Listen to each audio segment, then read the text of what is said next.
Friends, ಇವರು ದೆಹಲಿಯ ಪ್ರಸಿದ್ಧವಾದ ವಡಾಪಾವ್ ಗರ್ಲ್ ಚಂದ್ರಿಕಾ ದೀಕ್ಷಿತ್.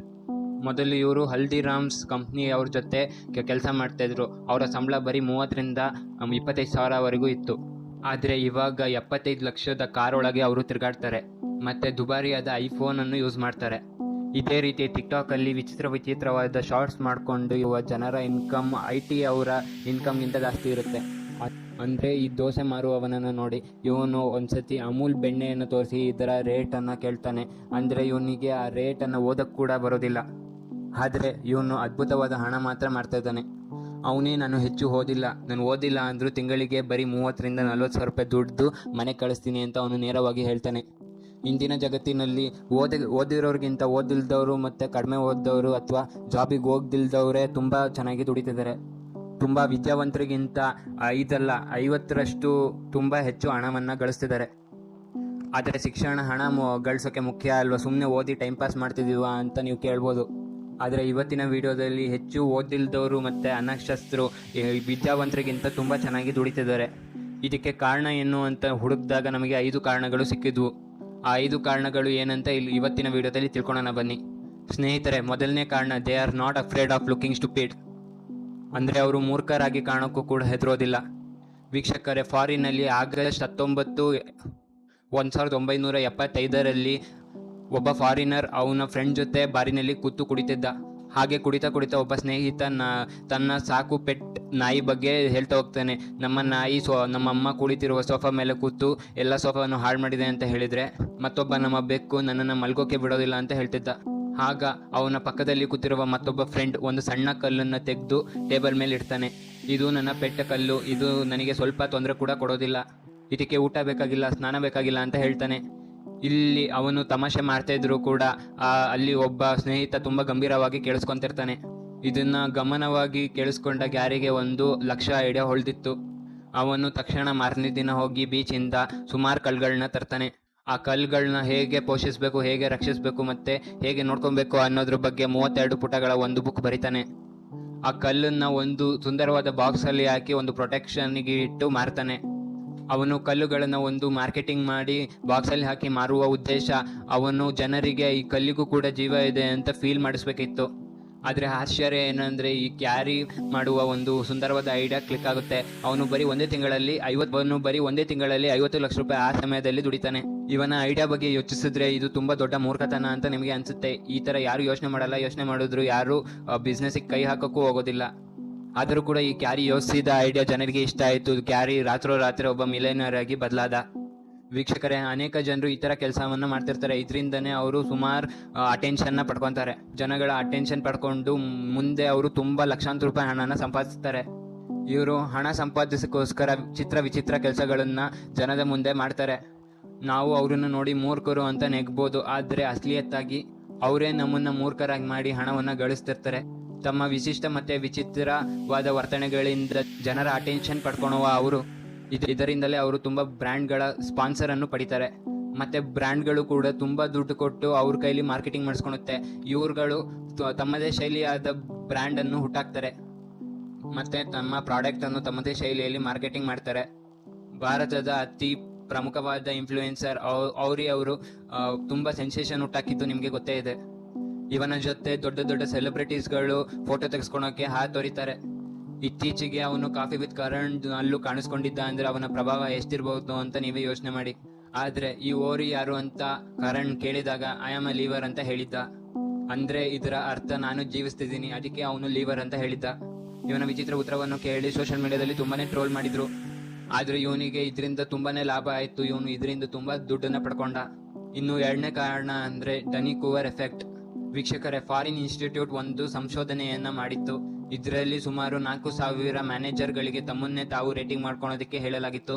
ಮತ್ತೆ ಮ್ಯಾನೇಜರ್ ಕೈ ಕೆಳಗೆ ಕೆಲಸ ಮಾಡುವ ಎಂಪ್ಲಾಯಿಗಳಿಗೆ ಅವರ ಮ್ಯಾನೇಜರ್ಗೆ ರೇಟಿಂಗ್ ಕೊಡಲು ಹೇಳಲಾಗಿತ್ತು. ಆದರೆ ಆ ಕೌನ್ಸಿಲ್ ಮುಗಿದ ಮೇಲೆ ಎಲ್ಲರಿಗೂ ಆಶ್ಚರ್ಯವಾಗಿತ್ತು. ಯಾಕಂದರೆ ಅವರಿಬ್ಬರು ಕೊಟ್ಟಿರುವ ರೇಟಿಂಗ್ ತುಂಬಾನೇ ಅಜಗಜಾಂತರವಾಗಿತ್ತು.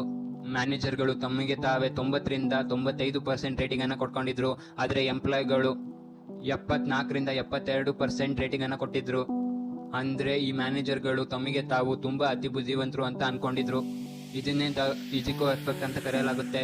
ಇದರಲ್ಲಿ ತುಂಬಾ ಹೈ ಪ್ರೊಫೈಲ್ ಅಲ್ಲಿರೋ ವ್ಯಕ್ತಿ ನಾನೇ ತುಂಬಾ ದೊಡ್ಡವನು, ನನಗೆ ಎಲ್ಲ ಗೊತ್ತು ಅಂತ ಅನ್ಕೊಂಡಿರ್ತಾನೆ. ಆದ್ರೆ ನಿಜವಾಗಿ ಅವರು ಈ ಕೆಲಸಕ್ಕೆ ಲಾಯಕ್ ಕೂಡ ಇರೋದಿಲ್ಲ. ಉದಾಹರಣೆಗಾಗಿ ಇಲ್ಲಿನ ಪೊಲಿಟಿಷಿಯನ್ಗಳು ನಾವು ದೇಶ ನಡೆಸೋಕೆ ಸಮರ್ಥರು ಅಂತ ಅನ್ಕೊಂಡಿರ್ತಾರೆ. ಆದ್ರೆ ಜನರಿಗೆ ಕೇಳಿದಾಗ ಸುಮಾರು 80-85 ಪೊಲಿಟಿಷಿಯನ್ಸ್ ನಮ್ಮ ದೇಶ ನಡೆಸೋಕೆ ಸಮರ್ಥರಲ್ಲ ಅಂತಾನೆ ಹೇಳ್ತಾರೆ. ಅವರು ನಾವು ಮಾಡ್ತಿರೋ ಕೆಲಸ ತುಂಬಾ ಎಕ್ಸ್ಪರ್ಟ್ ಆಗಿದೆ ಅಂತ ಅನ್ಕೊಂಡಿರ್ತಾರೆ. ಈ ಕೆಲಸ ನನ್ಗಿಂತ ಯಾರು ಚೆನ್ನಾಗಿ ಮಾಡೋಕ್ಕಾಗೋದಿಲ್ಲ ಅಂತ ಕೂಡ ಅನ್ಕೊಂಡಿರ್ತಾರೆ. ಆದ್ರೆ ಈ ಓವರ್ ಕಾನ್ಫಿಡೆನ್ಸ್ ಅವರಿಗೆ ಒಂದು ಗೇಮ್ ಚೇಂಜರ್ ಆಗಿ ಬದಲಾಗುತ್ತೆ. ಅವರು ಈ ಓವರ್ ಕಾನ್ಫಿಡೆನ್ಸ್ ನ ಮಾರ್ಕೆಟಿಂಗ್ ಆಗಿ ಬದಲು ಮಾಡಿಕೊಂಡು ತಮಗೆ ಬೇಡದಿರೋ ವಸ್ತುಗಳನ್ನು ಕೂಡ ಜನರಿಗೆ ಮಾರಿ ಹಣವನ್ನು ಸಂಪಾದಿಸ್ತಾರೆ. ಸ್ನೇಹಿತರೆ, ಮೊದಲು ನಮ್ಮ ಪೂರ್ವಜರು ನಾವು ಯಾವ ರೀತಿ ಉಳ್ಕೋಬೇಕು, ಯಾವ ರೀತಿ ನಮ್ಮ ಬದುಕನ್ನು ನಡೆಸಬೇಕು, ಅಥವಾ ಯಾವ್ದಾದ್ರು ವೈಲ್ಡ್ ಅನಿಮಲ್ ಬಂದ್ರೆ ಯಾವ ರೀತಿ ನಮ್ಮನ್ನ ರಕ್ಷಿಸಬೇಕು ಅಂತ ಮೊದಲೇ ಪ್ಲಾನ್ ಮಾಡಿ ಜೀವನವನ್ನು ನಡೆಸ್ತಿದ್ರು. ಹಾಗೆ ಅವರು ಸುಮಾರು ವರ್ಷ ಈ ರೀತಿ ಪ್ಲಾನ್ ಮಾಡೋದ್ರಿಂದಾನೇ ಬದುಕ್ತಾ ಇದ್ರು. ಆದರೆ ಈಗಲೂ ಕೂಡ ಜನರು ಪ್ಲಾನ್ ಮಾಡ್ತಾರೆ, ನಮ್ಮ ಫ್ಯೂಚರ್ ಹೀಗೆ ಇರುತ್ತೆ, ಹೀಗೆ ಇರ್ಬೇಕು ಅಂತ ಪ್ಲಾನ್ ಮಾಡ್ತಾರೆ. ಆದರೆ ಅವ್ರು ಅನ್ಕೊಂಡಿರೋ ರೀತಿ ಆಗ್ತಿದ್ದಾಗ ಅವರು ಹೋಗ್ತಾರೆ. ಇನ್ನು ಮೂರನೇ ವಿಚಾರ ಏನಪ್ಪಾ ಅಂದ್ರೆ ಮಿಡಲ್ ಕ್ಲಾಸ್ ಮೆಂಟಾಲಿಟಿ. ಭಾರತದಲ್ಲಿ ಸುಮಾರು 7 ಕೋಟಿಗಿಂತ ಅಧಿಕ ಜನರು ಸರ್ಕಾರಿ ಹುದ್ದೆಗೆ ಎಕ್ಸಾಮ್ ಅನ್ನ ಬರೀತಿದ್ದಾರೆ. ಆದರೆ 24 ವರ್ಷದ ಅಂಜಲಿ ಅವರ ಕಚ್ಚಂಪಾದ ಹುಡುಗಿ ಈಗ ಈ ವಿಡಿಯೋ ರಿಲೀಸ್ ಆದ ನಂತರ ಅವಳ ನೆಟ್ವರ್ಕ್ 4-12 ಕೋಟಿ ಅಂತ ಹೇಳ್ತಿದ್ದಾರೆ. ಇದರಲ್ಲಿ 2-3 ವರ್ಷ ಸರ್ಕಾರಿ ಹುದ್ದೆಗೆ ಓದಿ ಇನ್ವೆಸ್ಟ್ ಮಾಡುವ ಹುಡುಗರು ಈ ಹುಡುಗಿ ಅದೇ ವಯಸ್ಸಿನಲ್ಲಿ 4-12 ಕೋಟಿ ದುಡಿದಿದ್ದಾರೆ. ಸ್ವೀಡನ್ನ ಒಂದು ಸಂಶೋಧನೆ ಪ್ರಕಾರ ಸ್ವೀಡನ್ನ ಟಾಪ್ ಎಜುಕೇಟೆಡ್ ಪರ್ಸನ್ ಮಾಮೂಲಿ ಪರ್ಸನ್ ಗಿಂತ ತುಂಬಾ ಕಮ್ಮಿ ದುಡಿತಿರ್ತಾರಂತೆ. ಹೆಚ್ಚು ಹಣ ಗಳಿಸುವ ಪೀಪಲ್ ತುಂಬಾ ಸೆಟಲ್ ಆಗಿರ್ತಾರೆ. ಅವರಿಗೆ ಎಷ್ಟು ನಾಲೆಜ್ ಗೊತ್ತೋ ಅಷ್ಟೆಲ್ಲ ದುಡಿತಿರ್ತಾರೆ.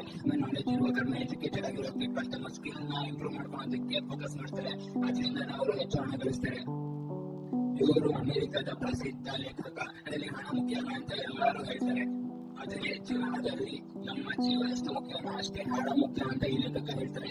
ಯಾವಾಗ್ಲೂ ಮಿಡಲ್ ಕ್ಲಾಸ್ ಅವರು ನಮ್ಮ ಮಕ್ಕಳು ಪ್ರಾರಂಭಿಸಬೇಕು, ಅವಾಗಲೂ ಅವರಿಗೆ ಕಷ್ಟ ಏನು ಅಂತ ಗೊತ್ತಾಗೋದು ಅಂತ ಹೇಳ್ತಿರ್ತಾರೆ.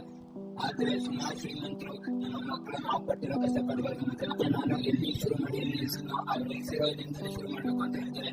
ಇನ್ನು 4ನೇ ಇಂಪಾರ್ಟೆಂಟ್ ಕಾರಣ they are not afraid of taking risk. ವೀಕ್ಷಕರೇ, ಪೂರ್ಣಂ ಪಾಂಡೆ ಕ್ಯಾನ್ಸರ್ ಇಂದ ಸತ್ತೋದ್ರು ಅಂತ ಸೋಷಿಯಲ್ ಮೀಡಿಯಾದಲ್ಲಿ ತುಂಬಾ ಫೇಕ್ ನ್ಯೂಸ್ ಹರಡಿತ್ತು. ಈ ವಿಷಯ ತುಂಬಾನೇ ಹರಡಿತ್ತು. ಆದ್ರೆ ಮರುದಿನ ಪೂರ್ಣಂ ಪಾಂಡೆ ಸೋಷಿಯಲ್ ಮೀಡಿಯಾದಲ್ಲಿ ನಾನು ಬದುಕಿದ್ದೀನಿ ಅಂತ ಹೇಳ್ತಾರೆ. ಮತ್ತೆ ಇದು ಕೇವಲ ಬ್ರೆಸ್ಟ್ ಕ್ಯಾನ್ಸರ್ ಬಗ್ಗೆ ಅವೇರ್ನೆಸ್ ಮೂಡಿಸಲು ಮಾಡಿರುವ ವಿಡಿಯೋ ಅಂತ ಹೇಳಿದ್ರು. ಮತ್ತೆ ಈ ಉರ್ಫಿ ಅವರು ತನ್ನನ್ನು ತಾನು ಅರೆಸ್ಟ್ ಮಾಡಿಸ್ಕೊಂಡು ಹಾಗೆ ವಿಡಿಯೋನ ಶೂಟ್ ಮಾಡ್ತಾರೆ. ಮತ್ತೆ ಈ ರೀತಿ ವಿಡಿಯೋ ಮಾಡಿದಕ್ಕ ಪೊಲೀಸ್ ಇವ್ರ ಮೇಲೆ ನಿಜವಾದ ಕೇಸ್ ಹಾಕ್ತಾರೆ.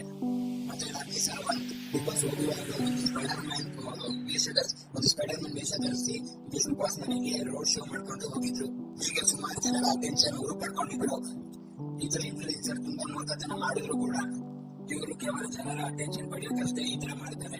ಈ ಜನರ ಅಟೆನ್ಷನ್ ಪಡೆಯೋದ್ರಿಂದ ಇವರು ಇನ್ಕಮ್ ಅನ್ನ ಗಳಿಸ್ತಾರೆ. ಸ್ನೇಹಿತರೆ, ನಾವೀಗ ಈ ಎಲ್ಲ ಸೆಲೆಬ್ರಿಟೀಸ್ ಗಳನ್ನು ಒಬ್ಬ ಸೇಲ್ಸ್ ಮ್ಯಾನ್ಸ್ ಗೆ ಕಂಪೇರ್ ಮಾಡೋಣ. ತಿಂಗಳಿಗೆ ಸುಮಾರು ಮನೆಗಳನ್ನು ಅಂಗಡಿಗಳನ್ನು ಸುತ್ತುವ ಸೇಲ್ಸ್ ಮ್ಯಾನ್ ಬರೀ 40 ಅಥವಾ 30 ಸಾವಿರ ಅಷ್ಟೇ ದುಡಿತಾನೆ. ಆದರೆ ಈ ದಿನಕ್ಕೆ 1 ವಿಡಿಯೋ ಮಾಡುವ ಇನ್ಫ್ಲುಯೆನ್ಸರ್ ತಿಂಗಳಿಗೆ ಲಕ್ಷಾಂತರ ರೂಪಾಯಿ ದುಡಿತಾರೆ. ಕಾರಣ ಇಷ್ಟೇ, ಎಲ್ಲ ಜನರು ಹಣದ ಹಿಂದೆ ಓಡ್ತಾರೆ, ಆದ್ರೆ ಯಾರು ಕೂಡ ರಿಸ್ಕ್ ಆಗಿ ರೆಡಿ ಇರೋದಿಲ್ಲ. ಆದರೆ ಸ್ವಲ್ಪ ಜನರು ತಮಗೆ ಹಿಂದೆ ಮುಂದೆ ನೋಡ್ತಾರೆ, ಡಿಫ್ರೆಂಟ್ ಆಗಿ ಏನೋ ಒಂದು ಹೊಸ ರೀತಿ ಮಾಡ್ತಾರೆ. ಅದರಿಂದ ಇವರು ತುಂಬಾ ಇನ್ಕಮ್ ಗಳಿಸ್ತಾರೆ. ಇಂಟರ್ನ್ಯಾಷನಲ್ ಲೇಬರ್ ಆರ್ಗನೈಸೇಷನ್ ಪ್ರಕಾರ ಭಾರತದಲ್ಲಿ ಸುಮಾರು ಓದಿರೋ ಜನರಿಗೆ ಅನ್ಎಂಪ್ಲಾಯ್ಮೆಂಟ್ ಆಗ್ಬೋದು ಅನ್ನೋ ಭಯವನ್ನು ಹೊಂದಿದ್ದಾರೆ. ಆದ್ರೆ ಓದಿಲ್ದಿರೋ ಜನ ತುಂಬಾನೇ ಕೆಲಸ ಮಾಡ್ತಿದ್ದಾರೆ. ಅವರು ಇಂಥದೇ ಕೆಲಸ ಇರಬೇಕು ಅಂತ ಒಂದ್ ಕಡೆ ಫಿಕ್ಸ್ ಆಗೋದಿಲ್ಲ. ಸಿಕ್ಕಿರೋ ಕೆಲಸನ ತುಂಬಾ ನಿಷ್ಠೆಯಿಂದ ಮಾಡಿ ಮತ್ತೆ ಅದನ್ನ ಸ್ಕಿಲ್ ಮಾಡ್ಕೊಂಡು ಬೇಗನೆ ಹಣವನ್ನು ಸಂಪಾದಿಸ್ತಾರೆ. ಓದಿನ ಜನರು ಯಾವಾಗಲೂ ರಿಪೀಟೆಡ್ ಕೆಲಸ ಫೋಕಸ್ ಮಾಡ್ತಾರೆ. ಆದ್ರೆ ಓದಿಲ್ದಿರೋ ಜನರು ಅಥವಾ ಈ ತರ ವಿಚಿತ್ರವಾಗಿರೋ ಜನರು ನನಗೆ ದುಡ್ಡು ಸಿಕ್ಕಿದ್ರೆ ಸಾಕು ಮತ್ತೆ ಈ ಸ್ಥಾನ ಹೇಗೆ ಬಳಸಬೇಕು ಅಂತ ಯೋಚನೆ ಮಾಡ್ತಾ ಇರ್ತಾರೆ. ಸೊ ನೀವು ಜೀವನದಲ್ಲಿ ಕೆಲಸ ಸಿಗದೆ ಇರಲಿ, ಸ್ವಲ್ಪ ರಿಸ್ಕ್ ಅನ್ನ ತಗೊಂಡು ನಿಮ್ಗೆ ಸ್ವಲ್ಪ ಶುರು ಮಾಡ್ತೀರಾ ಅಂದ್ರೆ ನೀವು ಬೇಗ ದುಡ್ಡನ್ನ ಮಾಡ್ತೀರಾ ಅಥವಾ ಬೇಗ ನೀವು ಅನ್ಕೊಂಡಿರೋ ಫೈನಾನ್ಷಿಯಲ್ ಗೋಲ್ ರೀಚ್ ಆಗ್ತೀರಾ.